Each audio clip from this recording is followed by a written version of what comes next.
Hello दोस्तों, नमस्कार भाइयों बहनों। मेरा नाम दिनेश मुखिया, ग्राम सादुल्लापुर, ग्रेटर नोएडा, गौतम बुद्ध नगर का निवासी हूँ। एक पहल शुरू करने जा रहे हैं इस चैनल के माध्यम से। दिनेश मुखिया चैनल का नाम है। इसके माध्यम से मैं आपको अवगत कराना चाहूँगा कि सकारात्मक व समावेशी विकसित भारत 2047 जो संकल्प यात्रा हमारे माननीय प्रधानमंत्री जी मोदी जी ने ये संकल्प लिया है कि 25 सालों के अंतर्गत 2047 में हमें अपना भारत विकसित बनाना है। और हमें यहाँ पर समझने की ये आवश्यकता है कि सकारात्मक व समावेशी विकसित भारत ही क्यों? क्योंकि विकसित यूएसए, कनाडा और यूरोप के अन्य देश भी हुए हैं, और साथ ही साथ उन्होंने विकसित होने के नाम पर इस पृथ्वी को, इस धरा को क्या दिया है सिवाय इस पृथ्वी के नुकसान के और कुछ नहीं दिया। यहाँ पर आप सभी को पता है कि उन्होंने जलवायु परिवर्तन दिया है, साथ ही भूकंप, बाढ़, सुनामी, पर्यावरण दूषित करा है।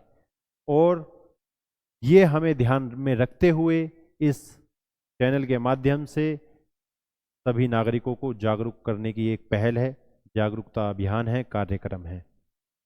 सकारात्मक व समावेशी विकसित भारत संकल्प यात्रा 2047। हमें ये बात ध्यान योग्य है कि भारत हमेशा से इस पृथ्वी के संतुलन की बात करता आया है, और हमेशा भारत की प्राथमिकता रही है कि हम संतुलन ही देंगे इस धरा को, इस पृथ्वी को। यूएसए या पश्चिमी देशों की संस्कृति की तरह भारत को विकसित होते देखना है, या भारत की संस्कृति व मूल्य विविधता के अनुरूप सकारात्मक व समावेशी विकसित भारत यानी संतुलित विकसित भारत को देखना है। युवाओं, निर्णय आपका है। हम इस पर विचार करेंगे, इस पर सोचेंगे। अब इसकी जो परिभाषा है वो समझ लेते हैं। एक ऐसा सकारात्मक विकसित भारत जो अपनी भारतीय संस्कृति को साथ में लेकर भारत को विकसित करे, यानी संतुलित विकसित भारत जिसके अंतर्गत सभी का समावेश हो, ना कि किसी उद्योगपतियों का ही केवल, बल्कि उसमें किसान भी हो, उसमें युवा भी हो, उसमें सभी जनजातीय समूह भी हो, उसमें हर एक वर्ग शामिल हो। अब यहां पर समझने की आवश्यकता है, सकारात्मक विकसित भारत जो हम बनाएंगे, हम सब मिलकर जो उसका निर्माण करेंगे, वो कैसे कर सकते हैं? प्रकृति के हिसाब से, प्रकृति को ध्यान में रखते हुए, संस्कृति को ध्यान में रखते हुए, भारतीय नैतिक मूल्य हमारे क्या थे उनको ध्यान में रखते हुए हमें आगे बढ़ना है। हमें इतनी आगे नहीं बढ़ जाना है कि हमारी जड़ जो है वो ही समाप्त हो जाए, तो हम वहां तक भी नहीं पहुंच पाएंगे जहां तक हमें पहुंचना है, और हम वो भी नहीं रह पाएंगे जो हम थे, यानी भारत के जो मूल्य थे हम वो भी खो देंगे, और हम वहां भी नहीं पहुंच पाएंगे। इन जड़ों के हिसाब से ही हम आगे बढ़ पाएंगे। जिस तरीके से, एक छोटा सा उदाहरण, जड़ से ही पौधा बनता है, पौधे से ही वृक्ष बनता है, उसी प्रकार भारत को जब विकसित करना है तो जड़ को नहीं भूलना है। साथ ही साथ शिक्षा, स्वास्थ्य और समाज, शिक्षा को इसमें प्राथमिकता देनी होगी, स्वास्थ्य को इसमें प्राथमिकता देनी होगी, साथ ही समाज, सारे समाज का कल्याण इसमें हमें ध्यान रखना होगा। अब हम आपको ये बताना चाहेंगे कि ये क्यों क्यों आवश्यकता है इसकी। तो सबसे पहला जो प्रश्न आता है वो क्यों? क्योंकि जैसा कि मैंने अभी बताया कि हमारे माननीय प्रधानमंत्री जी का उद्देश्य है, संकल्प है कि 2047 को विकसित भारत बनाना है। साथ ही हम सभी का कर्तव्य है, ये संविधान के अंतर्गत हमें बताया गया है। मौलिक कर्तव्य अनुच्छेद 51 क के तहत ये समझाया गया है कि हम सभी नागरिकों के कुछ कर्तव्य हैं। वो कर्तव्य केवल पीएम का नहीं, वो कर्तव्य केवल न्यायपालिका, विधायिका, कार्यपालिका का नहीं, वो 140 करोड़ नागरिकों का भी कर्तव्य है। तभी हम इस संकल्प यात्रा में आगे बढ़ते हुए 25 सालों में जो हमारा उद्देश्य है, जो हमारा संकल्प है, वहां भारत को ले जाते नजर आएंगे। आप समझ लें कि जिस यूएसए को इस देश को विकसित करने में, यूएसए को विकसित होने में करीबन 100 साल लग गए थे, जो कि हमारा एजेंडा क्या है, 25 साल मात्र। अब हमें कितनी स्पीड से मेहनत करनी है, हमें सारी बातों को ध्यान में रखते हुए आगे बढ़ना है। तो ये सारी चीजें हमें ध्यान देनी होंगी। अब मैं आपको बताना चाहूंगा कि कैसे, किस तरीके से हम इसको प्रमोट, इसको संवर्धन, इसको आगे बढ़ा सकते हैं। वो अलग अलग माध्यम है।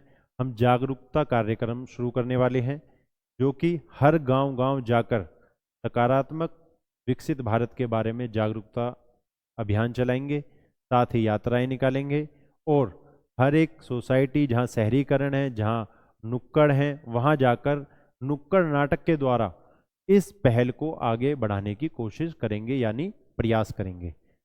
साथ ही साथ मैं आपको बता दूं कि पॉडकास्ट शुरू करेंगे, सोशल मीडिया के थ्रू भी हम इस धारा को, इस यात्रा को, इस संकल्प को आगे बढ़ाने की कोशिश करेंगे। पॉडकास्ट होगा। पोस्ट कार्ड में आपको भी बुलाया जाएगा। जो भी आप लोग आ सकते हैं वो यहाँ आकर अपनी विचारधारा, अपने भारत को कहाँ देखना चाहते हैं, चाहे वो युवा हो, चाहे वो महिला हो, चाहे वो बुजुर्ग हो, सभी लोगों का स्वागत है इस चैनल पर। आप आकर अपने पॉडकास्ट के द्वारा अपने विचार रख सकते हैं, जिससे कि एक छोटा सा एग्जाम्पल सुनिए कि जिस तरीके से हम अपने 1924 में स्वतंत्रता सेनानियों को पढ़ते हैं ना, वो उसी तरीके से 2124 में हमारे बारे में, हम सब के बारे में कि हमारे देश में अब से 100 साल पहले क्या चल रहा था। तो ऐसे ही आने वाली पीढ़ी को कुछ मूल्यों की ज़रूरत होगी, जो कि हमें पता है कि हम इतनी तेज़ी से भाग रहे हैं, इतनी तेज़ी से भाग रहे हैं कि हम अपने बुजुर्गों को समय नहीं दे पाते हैं।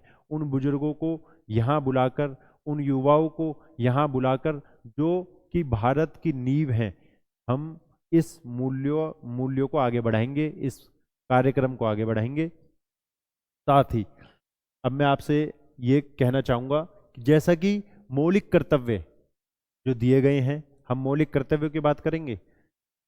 भारत की सामाजिक संस्कृति की गौरवशाली परंपरा का महत्व समझें और उनका परिरक्षण करें, ये हम सबका कर्तव्य है। देखो, जैसे कि मैंने बताया था यूएसए को लेकर, यहाँ पर साफ साफ लिखा है, वैज्ञानिक दृष्टिकोण और ज्ञानार्जन की भावना का विकास करें। हमें आगे तो बढ़ना है वैज्ञानिक दृष्टिकोण के द्वारा, परंतु प्राकृतिक पर्यावरण की रक्षा का भी ध्यान रखना है, उसका संवर्धन करना है। संतुलन, हमारे विशेषज्ञों ने, हमारे संविधान, हमारे बुजुर्गों, हमारे पूर्वजों ने हमें संतुलित स्थिति में हमेशा पाठ सिखाया है। उस संतुलन की ही बात हम करेंगे इस माध्यम से।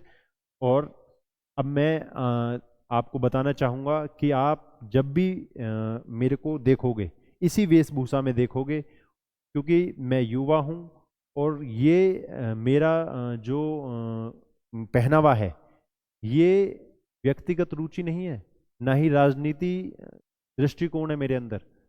सिर्फ और सिर्फ ये भारतीय संस्कृति को प्रमोट करने की एक मेरे अंदर ललक है।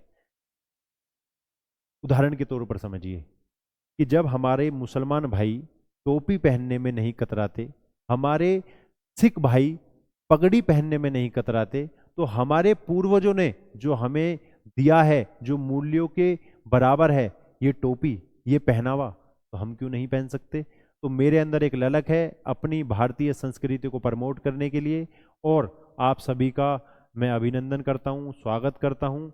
इस भारतीय संस्कृति को कंधे से कंधा मिलाकर आगे ले जाने की प्रेरणा के साथ आगे बढ़ें, और ईश्वर हमें इस लायक बनाए, ऐसी शक्ति दे, जिससे कि हम इस कार्यक्रम को हमेशा आगे ले जाते हुए नजर आएं। तो बहुत बहुत धन्यवाद आपका, बहुत अच्छा लगा मुझे ये विचार आपको देने के लिए, बहुत बहुत शुक्रिया। नए तरीके से, नए आने वाले समय में हम पॉडकास्ट शुरू करेंगे, वहाँ विचारधारा प्रदान करेंगे, बहुत कुछ सीखने को मिलेगा, बहुत कुछ जानने को मिलेगा और बहुत कुछ समझने को मिलेगा। बहुत बहुत धन्यवाद, शुक्रिया, धन्यवाद।